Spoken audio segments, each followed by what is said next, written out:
بسم اللہ الرحمن الرحیم۔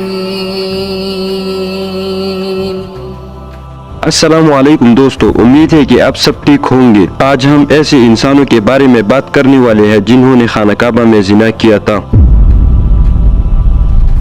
اللہ تعالیٰ نے ان کا جسم پتھر میں کیوں بدل کیا؟ اصحاب اور نائلہ نے بلا شبہ تاریخ انسانی کا گھٹیا ترین کام دنیا کی مقدس ترین جگہ پر کیا۔ اسلام کے آنے سے پہلے عہد جاہلیت میں اصحاب نامی ایک شخص تھا جو کہ قبیلہ بنت جرہم کا ایک نوجوان تھا، جبکہ نائلہ بنت زید کا تعلق بھی اسی قبیلہ جرہم سے تھا۔ جرہم وہ قبیلہ ہے جو سب سے پہلے مکہ مکرمہ میں آ کر آباد ہوئے۔ نائلہ بنت زید ایک حسین عورت تھی جو کہ پاش لباس میں اپنی نمائش کیا کرتے تھے اور اسی پاش لباس میں طواف بھی کیا کرتے تھے۔ نائلہ بنت زید کو دیکھنے کے لیے اس کے ساتھ ساتھ نوجوان بھی چلا کرتے تھے۔ انہی نوجوانوں میں سے ایک نوجوان سردار اصحاب بھی تھا جو کہ نائلہ بنت زید کا دیوانہ تھا۔ نائلہ اور اصحاب دونوں ایک دوسرے سے محبت کیا کرتے تھے۔ ایک دن نائلہ اسی پاش لباس میں طواف کر رہے تھے تو نائلہ اور اصحاب اسی حالت میں خانہ کعبہ کی حدود میں داخل ہوئے کہ وہاں کوئی اور آدمی موجود ہی نہیں تھا۔ اسی تنہائی کا فائدہ اٹھاتے ہوئے دونوں بہک گئے اور خانہ کعبہ میں بدپہلی شروع کرنے کے لیے آگے بڑھ گئے۔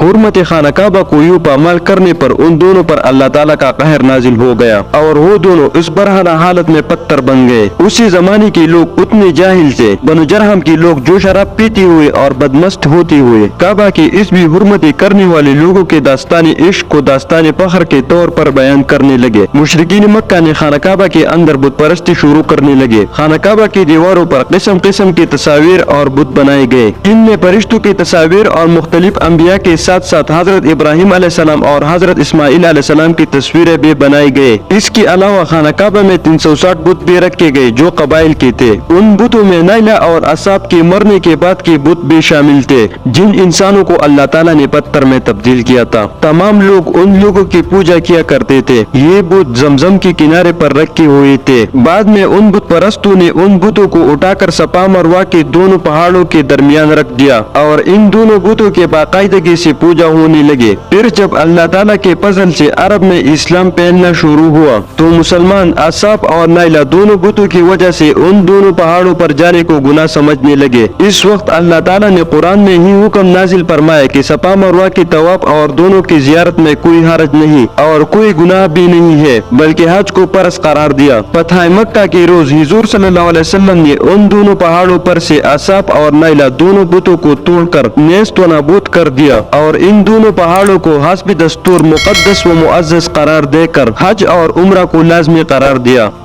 انسانی شکل کی ان بتوں کے علاوہ حضور صلی اللہ علیہ وسلم نے فتح مکہ کے موقع پر تمام تر بتوں کو گرا دیا۔ حضرت محمد صلی اللہ علیہ وسلم اس فتح کی تکمیل کے بعد کعبہ میں داخل ہوئے اور طواف کے بعد اپنی کمان سے وہاں موجودہ بتوں کو نشانہ بنانے لگے۔ اس موقع پر اصحاب اور نائلہ کے علاوہ جن بتوں کو توڑا گیا ان بتوں میں حبل، عزا، لات و منات اور دیگر کئی بت شامل تھے جن کی تعداد لگ بھگ 360 تھے۔ حبل مشرکین مکہ کے سب سے اہم ترین بت میں سے ایک تھا۔ دراصل یہ اہل شام کا دیوتا تھا جس کے معنی طاقتور کے ہے، جسے عربیوں نے حبل کا نام دیا۔ یہ بت قریش مکہ کو انسانی مورت کی شکل میں ملا جو بہت قیمتی پتھر سے تراشا ہوا تھا۔ حبل خاص خانہ کعبہ کی چھت پر نصب تھا۔ اسی طرح عزا بھی مکہ سے چند میل دور وادی نخلہ میں لے کر ایک درخت کے نیچے نصب تھا، جبکہ خانہ کعبہ میں بھی عزا کا ایک نمائشی بت رکھا ہوا تھا جسے فتح مکہ کے وقت توڑا گیا۔